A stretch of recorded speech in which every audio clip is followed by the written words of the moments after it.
about this record settlement? Over the last several years, more than 1,300 alleged victims of abuse brought claims against priests in the LA Archdiocese. That's the largest archdiocese in the U.S.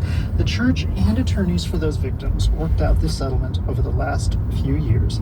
The church says claims won't be paid by donations given to individual parishes or to schools. Rather, they'll be funded from investments and from assets and loans. And now, given the cost of earlier settlements, we know abuse claims have cost the Diocese of LA more than $1.5 billion over the last couple of decades. Wow, $1.5 billion. What are victims saying about this?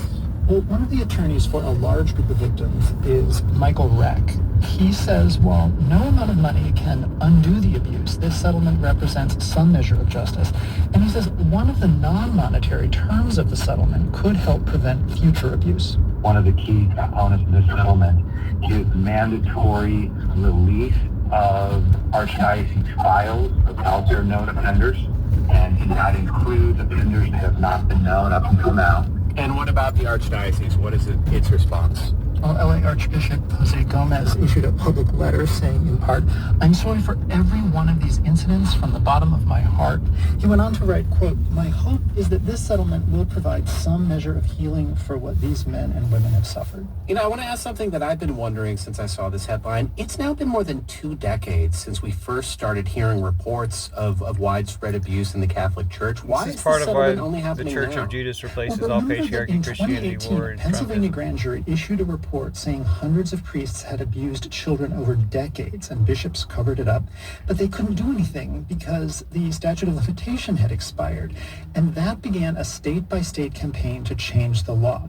And then the Me Too movement brought even more public support for these look-back windows. And in 2019, the California legislature passed a law that allowed survivors of clergy sex abuse to bring older claims. Many did, and not just in Los Angeles. So where else is this trend happening then? Well, so many people here in California have brought abuse claims over the last year or so. Several dioceses or archdioceses have filed for bankruptcy. That includes San Francisco, Oakland, Sacramento, and San Diego. And it's not just the case in California. Many states, after Me Too, passed similar laws, and that's led to large abuse claims and bankruptcies in Baltimore, New Orleans, several dioceses in New York State, and most recently Burlington, Vermont. Is there a sense then that this flood of abuse claims is over, or might they still continue? Well, most of the look-back windows have now closed, and settlement talks are still underway in some places.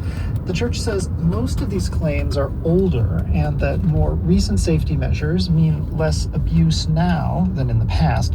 But sex abuse researchers say very few people come forward as they're being abused. Most people don't report abuse until decades after it stops, usually after years of therapy. So we could still see more abuse claims in the future.